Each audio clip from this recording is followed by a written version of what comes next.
Bonjour TTV Vendée, bonjour, bienvenue pour cette nouvelle Vendée en direct. On se retrouve, vous reconnaîtrez peut-être les lieux au niveau de l'île de Noirmoutier et plus précisément à côté des blocos de la Guérinière. Pourquoi? Pour parler avec notre invité. Bonjour Pascal Arbeil. Bonjour. Alors, vous êtes le conseiller artistique de l'association L'Instant avant l'aube pour parler d'un projet que vous menez. Mais d'abord, avant toute chose, pourriez-vous nous expliquer un petit peu comment fonctionnent ces blocos? On en voit beaucoup, c'est l'héritage forcément de la Seconde Guerre mondiale. Tout à fait. C'est une batterie qui est un petit peu exceptionnelle en France parce que tous les bâtiments sont encore intacts et elle s'appelle une batterie Tirpitz. Elle a été reconnue architecture contemporaine remarquable par La DRAC, oui. la Direction régionale des affaires culturelles, oui. Mm. Et donc, c'est un lieu qui doit être préservé, qui doit être entretenu, et vous avez choisi de le faire. Parce qu'on le voit hein, juste ici, il y a une maison des écluses et pêches traditionnelles, mais vous n'êtes pas lié à eux. Vous êtes là pour défendre un autre projet culturel. Oui, on a passé une convention avec la commune en 2012 pour investir un blocos, un des bunkers de cette batterie, pour en faire un lieu d'art, de création, de poésie, un lieu qui pourrait accueillir notre travail, évidemment, puisque l'Instant avant l'aube est avant tout une structure culturelle et artistique, et surtout pour accueillir aussi des artistes de l'extérieur qui souhaiteraient se retrouver dans un espace un peu particulier face à la mer pour avoir un peu d'inspiration et créer en toute liberté. Alors, ces spectacles, vous les proposez déjà. Il y en avait d'ailleurs au niveau des Journées du patrimoine. Tout à fait, c'était plutôt des événementiels que des spectacles.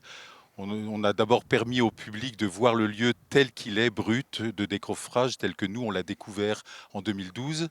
Et puis après, le lendemain, ils revenaient et déjà, on commençait à voir les prototypes des premières installations pour essayer de comprendre comment aménager ce lieu pour en faire vraiment un lieu de répétition. Et c'était quoi justement cette envie? Elle est venue d'où? Parce que c'est vrai que, bon, spontanément, je ne me dis pas, je vais aller voir un spectacle ou je vais créer des spectacles dans un blocos. J'ai découvert ce site en fait en 2012 et j'ai commencé à y créer des spectacles, notamment le Conte d'hiver de William Shakespeare, et j'ai trouvé que ce lieu portait une force tragique au même titre qu'un théâtre antique, qu'un théâtre grec en plein air. J'ai beaucoup travaillé dans ces théâtres-là en Sicile notamment.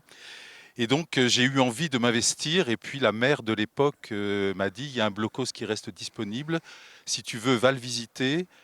Si ça t'intéresse, on passe une convention et le lieu peut être mis à disposition de l'association. Maintenant, libre à nous de trouver les financements pour aménager, sécuriser le lieu.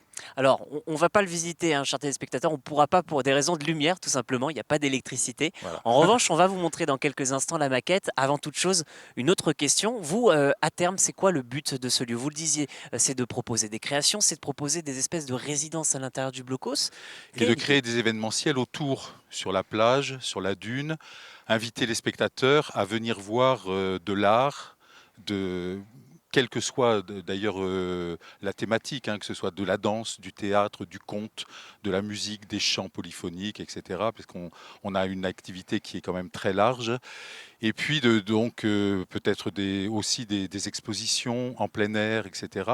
De pouvoir rêver autrement et puis faire en sorte que ce lieu vive sous d'autres auspices que ceux de la guerre.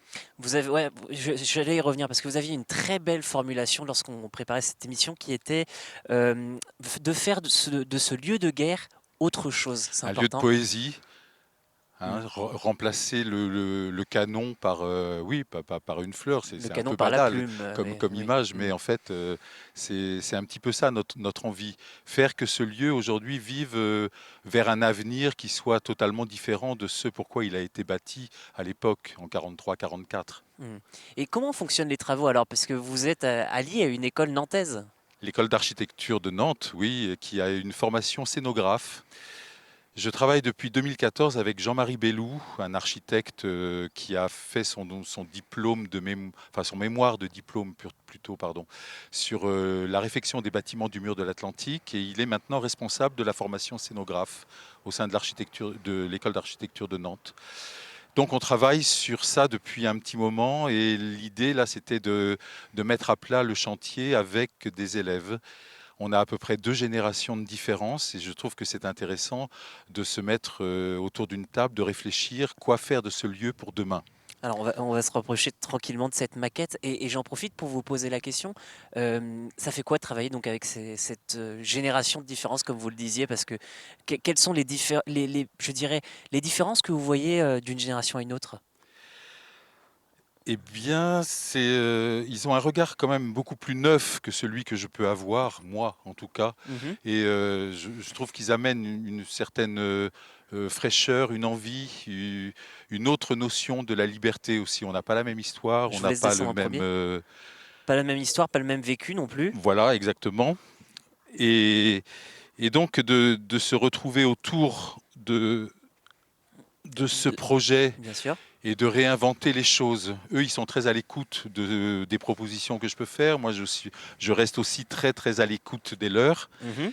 Et tout ça fait que petit à petit, on avance, on progresse et on prend le temps. Et ça, c'est intéressant parce que cette génération qui est plutôt dans une société qui va vite, commence à prendre le temps de se poser, de regarder les choses, etc. Et là, pendant les 2 jours où on s'est retrouvés ensemble à accueillir le public autour de ce projet, ils étaient vraiment à l'écoute, dans le regard, dans l'attente, dans la réflexion.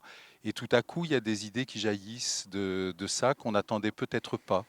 Et c'est vraiment intéressant comme ça d'avoir ce dialogue et de se dire, bon, qu'est-ce qu'on fait? Ce qui est intéressant aussi, c'est on ne le fait pas juste pour le lieu, on ne le fait pas juste pour nous, on le fait pour quelque chose de plus grand, de plus large, pour les spectateurs de demain, pour les autres générations aussi, de voir que ces lieux ne resteront pas des poids morts sur un bord de plage, mais vont retrouver petit à petit de la vie. Alors, on le disait, on ne peut pas visiter l'intérieur pour des questions d'obscurité, puisqu'il n'y a pas d'électricité. Il y a des planches qui sont déjà installées, on sent qu'il y a du travail. Est-ce que vous pourriez nous montrer un petit peu l'intérieur de cette maquette pour y voir Ça, un c'est petit la peu plus clair? maquette faite par les élèves scénographes. Bien Donc sûr. ça, c'est la toiture Mhm. qu'il est possible également pour nous d'aménager, d'en Ouais. faire un petit lieu de réunion, etc. Et à Pas pour le l'intérieur, public.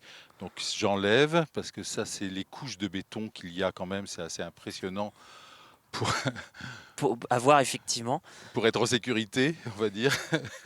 Et voilà l'intérieur. Donc là, c'est la réflexion qu'on a. Il y a déjà des planches qui ont été posées à l'intérieur, comme on voit ici, pour essayer de comprendre comment on aménagerait le sol. Ce qui Mhm. est important, pour, notamment si on accueille des danseurs, par Bien exemple, sûr. ou même des acteurs pour travailler. On est souvent pieds nus, Mhm. d'être sur un espace voilà, de confort en même temps. D'accord. Avec des parties de plexiglas aussi, on réfléchit à ça pour essayer en même temps de laisser la trace de ce qui existe Mhm. aujourd'hui, de ce qui a été bâti. Notre idée, c'est d'être dans une installation plus que dans un aménagement. Très bien. On ne va pas être dans du pérenne, on va être dans quelque chose qui peut partir, revenir, etc. Entendu. Et voilà, Et avec avec une ouverture future une grande sur la ouverture sur mer. la mer et puis une grande ouverture là de ce côté-là sur la dune. Voilà, qui est Et juste ici, c'est la porte cette porte, d'entrée. voilà, hein, Eh qui ben, permettrait d'accueillir des spectacles ici. Eh bien, merci à défaut de nous avoir ouvert la porte, de nous avoir montré une petite fenêtre sur ce projet. Merci Pascal Arbeil d'avoir été l'invité de la Vendée en Merci à direct. vous. C'est la fin de celle-ci, mais on se retrouve très prochainement, dès demain, pour une nouvelle Vendée en direct. Bonne journée à vous.